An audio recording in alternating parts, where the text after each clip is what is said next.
The American President Joe Biden, while giving an interview to an American media network, is vowed of a military intervention in case China decides to resort to any kind of an attack on Taiwan.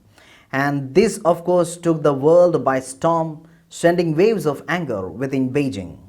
But now, analysts are calling it yet another gaffe by American president. Now the White House have to come out and clarify that the American policy towards Taiwan has not changed since what the American president has said. Officials have clarified that there is no change in the official US policy, and what this means is the United States is legally bound to aid the island to protect itself as per the Taiwan Act. However, the law does not mention anything about United States getting involved to conflict between Taiwan and China. For a long time now, the United States has followed a policy of what is described as strategic ambiguity towards Taiwan.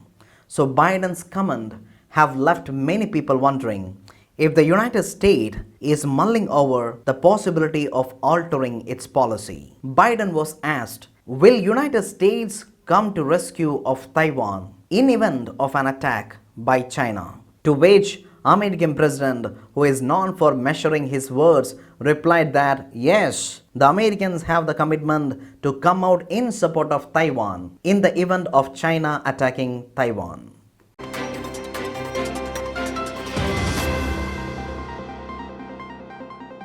Another disease is lurking in Chinese wet market. The hot spot this time is Hong Kong.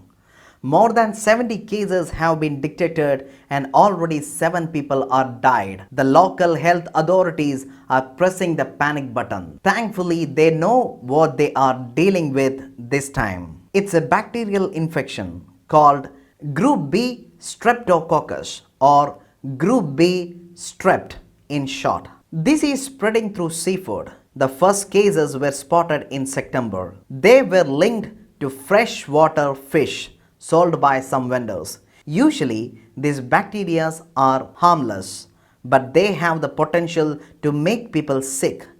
Patients with them do not display any symptoms. The bacteria can cause infection in blood, bone, and the lungs. They can even sneak into protective membranes that cover the brain and the spinal cord. Medical experts have issued a health advisory.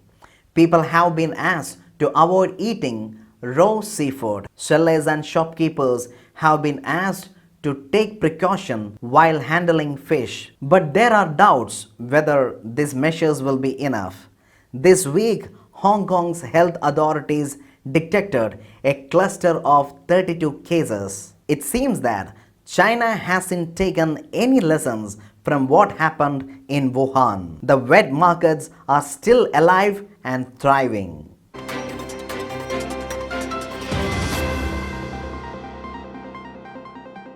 The Chinese e-commerce giant Alibaba founder Jack Ma was also well known in China as one of country's most successful entrepreneurs. He delivered blunt criticism of country's financial system last October. After Jack Ma delivered that infamous speech, China suspended listing of Alibaba's fintech arm in the group. Company has lost $344 billion in market capital as a result of a series of steps taken by Chinese government. Suspension was followed up with a widespread crackdown on other vibrant sectors of China's economy, resulting in crash of Chinese stocks. Later in April, Alibaba was hit with a record fine of $2.7 billion, which is equivalent to 40% of Alibaba's revenue. As Chinese regulator accused internet giant of abusing dominant market positions for several years, government stepped up its scrutiny of companies' practices and urged restructuring of Alibaba's fintech business. Alibaba's shares also sank from an all-time high that month to record lowest in 3 weeks ago.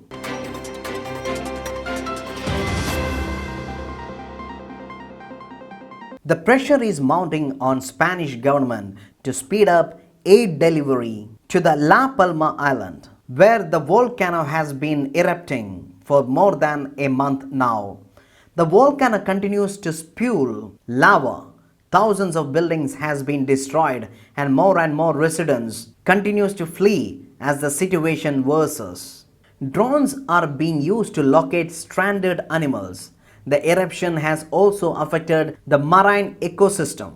Volcanic ash has covered some of the marine habitats. Scientists have warned that the eruption could last for 3 months more. Meanwhile, authorities are buying apartments to house those with demolished homes.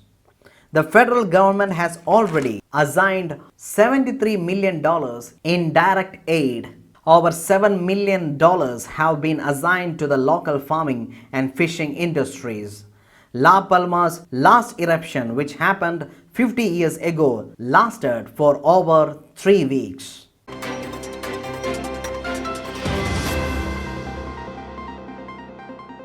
The world's 20 richest countries are meeting soon in Rome. World leaders are gathering for 2-day summit. The focus is on 3 things: climate, COVID-19 and building back better. The G20 summit commences on 30th of October. G20, the name stands for Group of 20. It refers to the 20 countries that are part of this.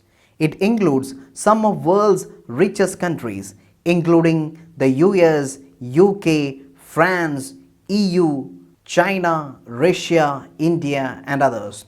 This year, Italy is heading the G20 presidency. Combined together, the group consists of heavy hitters on international stage. 60% of world's population live in these countries. They control more than 80% of world's economic output, while it is a less exclusive group than G7. The G20 countries have very little in common. They are characterized by diverse political systems and leaders who seldom agree on most things. Now, this is the first time the G20 leaders are gathering in person since 2019. The last year's summit was held virtually due to COVID-19. But even this year, some leaders are giving the summit a miss. This includes crucial world leaders like Russian President Vladimir Putin and Chinese President Xi Jinping. Chinese President hasn't left China since the pandemic began, but he plans to participate in the summit virtually. The G20 countries account for 80% of the global carbon emission. So the summit is considered to be an important stepping stone before the United Nations COP26 climate summit next week in Scotland.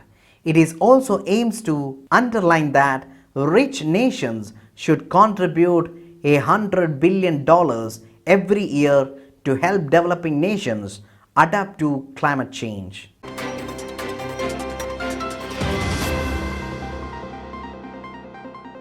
Canada's Prime Minister Justin Trudeau has revealed his newly shuffled cabinet. The 30-member team has an equal number of men and women. This is a rare show in governments across the globe. In a bid to strengthen his cabinet for a third mandate, Trudeau overhauled his squad. There have been significant changes across ministries. Only 10 members have retained their positions.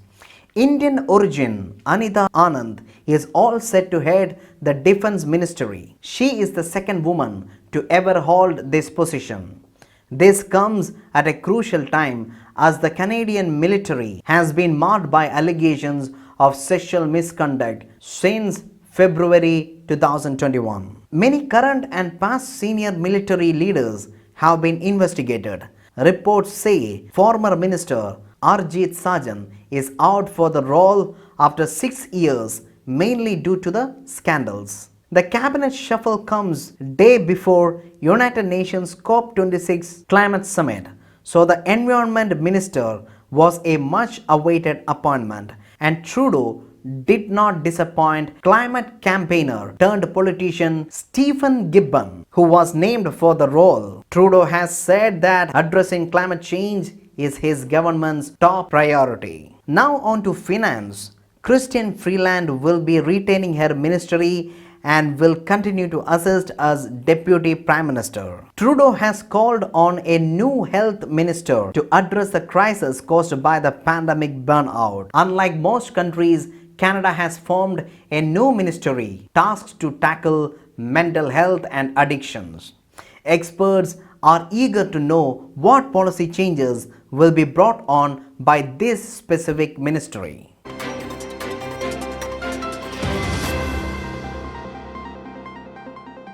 NASA has come across a new planet.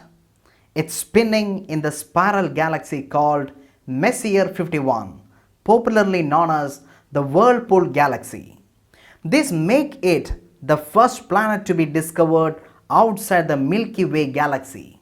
It opens up a new window to search for exoplanets at greater distance than ever before. Exoplanets are basically planets outside our solar system. Nearly 5,000 of them have been discovered so far, but they are all located within the Milky Way galaxy. This one is located in another galaxy. Scientists say it's about the size of Saturn, which is 9 times bigger than Earth, and it is at least 28 million light years from the Earth. That is thousands of times farther than any exoplanet discovered till date. How was this planet discovered? Here is what NASA says. This result is based on transits, where the passage of a planet in front of a star blocks some of star's light and yields a characteristic dip in brightness that can be detected by telescopes. For this discovery, scientists use Chandra X-ray Observatory, a flagship telescope named after Indian-American astrophysicist Subramaniam Chandrasekhar.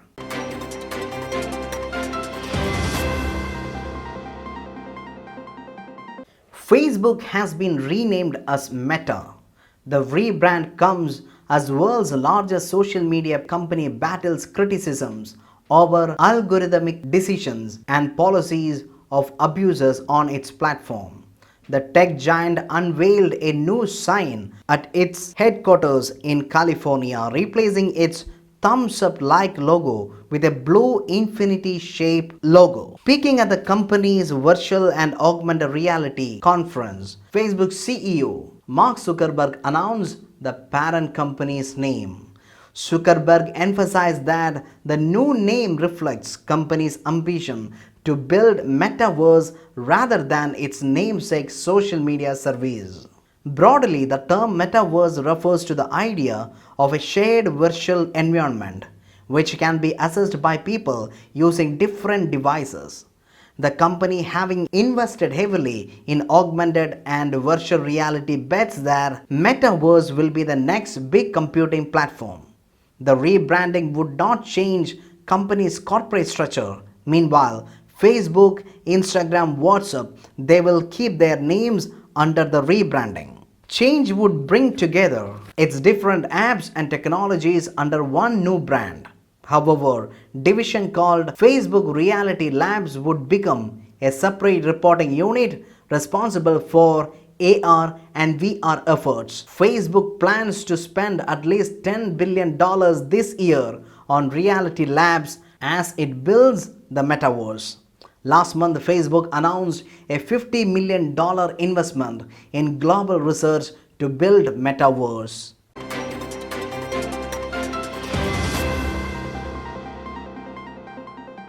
Parana is one of the world's longest rivers, which is in South America. It is a major source of drinking water for millions. But now the river has sunk to its lowest since 1944. The river's volume has dropped by 60%. It may not always look like it. Some parts are muddy and shallow. But Parana River is South America's second largest.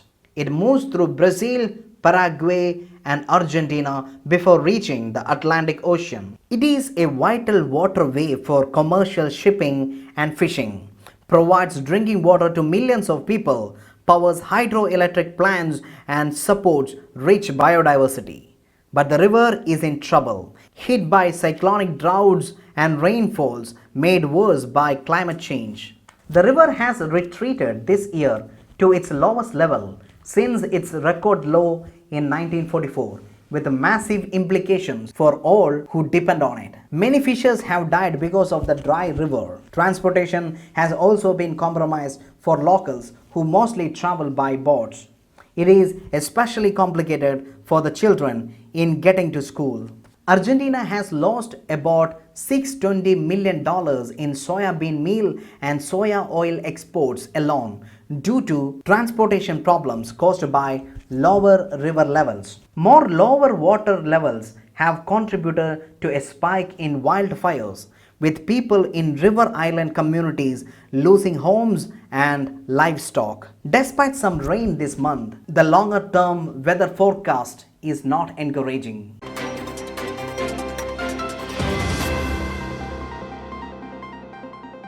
The T20 World Cup is underway in the UAE. We have had so much of exciting matches, but all the talk is about the stuff happening outside the ground, the politics, the activism, the gestures. The latest controversy is brewing in the South African team at the center of events. South African wicket-keeper and batsman Quinton de Kock. Most of you probably know him. He is a flamboyant batsman, but in the last game, he did not take the field. He was fit, he was hungry, but he did not play. And now we know why. Hours before the match, the South African Cricket Board released an order. All players must take the knee to support Black Lives Matter. It wasn't a request, it was an order.